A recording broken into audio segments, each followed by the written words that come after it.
Nós estamos acompanhando esse caso desde quando esse trio foi preso e nós convidamos aqui a nossa querida apresentadora, Miria Gervásio, que está aqui comigo. Miria, eu queria que você estivesse aqui numa outra situação. Boa tarde. Mas, infelizmente, você está aqui conosco para nos ajudar a entender um pouco mais dessa história. Pode chegar mais pertinho aqui, vem cá. Isso mesmo. Já está aqui as fotos e também os vídeos rolando do momento da prisão. Miria vai nos ajudar a entender essa história, porque ela está em comunicação direta com as autoridades e também com familiares dessas vítimas. Boa tarde, Júnior, boa tarde para você. Boa tarde a todos. A matéria ficou muito clara, a gente entendeu a história, Miria, mas a gente está vendo aqui esse trio que é da mesma família. Vamos partir desse ponto aqui, desses suspeitos. Até agora, pelo que você entendeu junto com as autoridades, a autoridade já entendeu o perfil de cada um deles?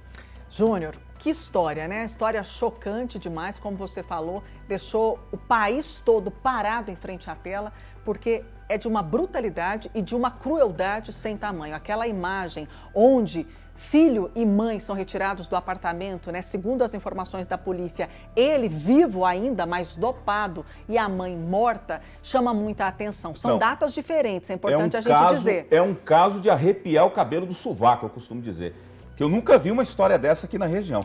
Essa mulher está morta. É a dona Sebastiana. Ela, segundo os policiais, já estava morta quando foi retirada de casa. Ela saiu de casa no dia 26. Isso é Goiânia, viu? Capital de Goiás. Aqui está a Luciene, o filho dela, Eduardo, aparentemente é quem empurra a cadeira de rodas. Ela foi a última vítima a ser retirada do apartamento. E onde estaria o José Eterno nesse momento, que é o pai? Lá no apartamento. Ele ficou no imóvel onde foi preso para tirar o máximo possível de bens e joias. Com aquele subterfúgio de ir visitá-los. Exatamente. Seria aniversário, segundo a polícia, no dia 15 de janeiro da dona Sebastiana, a idosa. E aí essa família que estava morando em Ituiutaba, minha terra natal, ligou para essa tia Luciene e disse o seguinte: a gente vai te visitar. A gente vai aí te fazer uma visita, tia querida. Foram todos para Goiânia. E no dia seguinte, o adolescente, não porque ele é adulto, ele tem 25 anos, o Eduardo Andrade, está aqui, ele é estudante de medicina, ele sabia que o primo, o Carlos Barbosa, sofre de fibromialgia, uma doença que dá uma dor danada, a gente sabe disso, já fiz inúmeras matérias para garantir medicamento para esse tipo de paciente. E ele começou, como ele tinha conhecimento, né, tem conhecimento de medicina, ele começou a fornecer remédios para o primo. Olha aqui, primo, toma aqui esse comprimido que a sua dor vai aliviar. Só que, na verdade, ele estava dopando. Usou o conhecimento que ele adquiriu na faculdade para cometer o crime. Exato. Então, tudo partiu daí. O primo dopado, o Carlos, é como a gente acabou de ouvir o delegado. Eles amarraram o Carlos e retiraram do apartamento. Levaram o Carlos para Ituiutaba. Saíram de Goiânia e foram para Ituiutaba, bairro Platina. E lá continuaram tentando tirar dinheiro da família. No apartamento de Goiânia, o José Eterno continuou. Quem estava neste carro era a Luciene e o filho dela, levando o Carlos para Ituiutaba. Em determinado momento, esse Carlos deixou de ser interessante para a família. Eles conseguiram tirar tudo o que queriam. E aí, segundo a polícia, ele foi levado para o canavial da região de Ituiutaba. A gente sabe que tem inúmeras ali lavouras de cana-de-açúcar e teria sido morto, gente. Olha a crueldade disso. No que popularmente os criminosos chamam como micro-ondas. Eles compraram pneus, Júnior. Formam aquela pilha, né? Formam aquela pilha, colocaram então o Carlos dentro e atearam fogo. Foi assim, a polícia já encontrou esse local, já encontrou inclusive restos mortais. E aí fizeram o quê? Mãe e filho. Isso entre Iturama? Isso na região de Ituiutaba, no canavial de Ituiutaba. Carlos morto, José Eterno continuou em Goiânia, no apartamento da tia Sebastiana. Torturando a tia lá. Torturando a tia. E fizeram questão de contar, segundo o doutor Carlos de Ituiutaba, delegado da Delegacia de Homicídios, inclusive um grande abraço, parabéns pelo trabalho, investigação fantástica. Ele contou, fez questão de contar para a dona Sebastiana aqui que o filho estava morto, para deixar ela mais triste e mais arrasada ainda. Usava, inclusive, essa informação para tentar tirar o máximo possível de dinheiro. Luciene, então, e Eduardo fazem o quê? Voltam para Goiânia, encontram novamente o José Eterno. E aí eles retiram da residência a Sebastiana, de 85 anos, morta, que é aquela imagem que a gente viu. Coloque aí pra gente aquela imagem que aparece.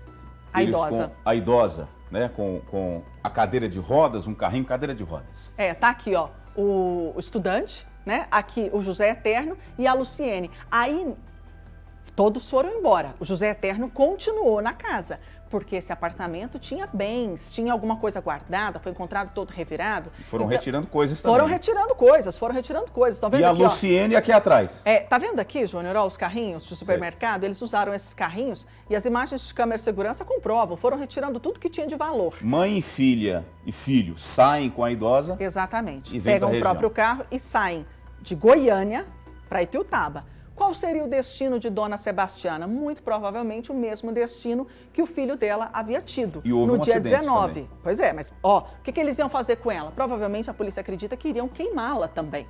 Lá no canavial, acabar com as provas, né? Só, gente, que não existe o crime perfeito, né?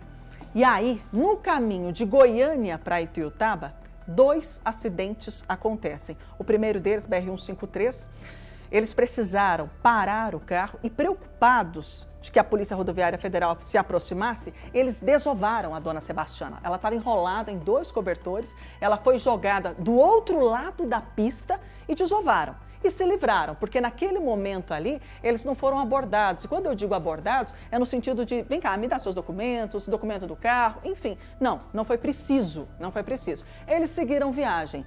Chegando aqui na nossa região, no Trevão, Uberlândia e Ituiutaba, um novo acidente acontece. O segundo. O corpo já não estava mais com eles, certo? E aí, neste momento, os documentos foram pedidos. E aí viram que eles estavam com a carteira de habilitação vencida. O carro foi guinchado e essa família entrou em contato com uma pessoa de prata, a gente não sabe quem. Eles ofereceram, um taxista, um motorista, ofereceram ali um valor X para levá-los, então, a Ituiutaba. Só que nesse momento... Exato, porque é o seguinte, Meire, foi a partir daí que a polícia descobriu tudo, porque o corpo da Dona Sebastiana, não é isso? Isso. Foi encontrado. Tinha ficado lá na rodovia, né? Antes, né? Mais para trás. Exatamente, mais para trás. E os policiais, em contato, rapidamente ligaram uma coisa com a outra. Então é aquele casal que na verdade não é um casal, né? Mãe e filho, são aquelas pessoas, naquele veículo havia ficado o registro.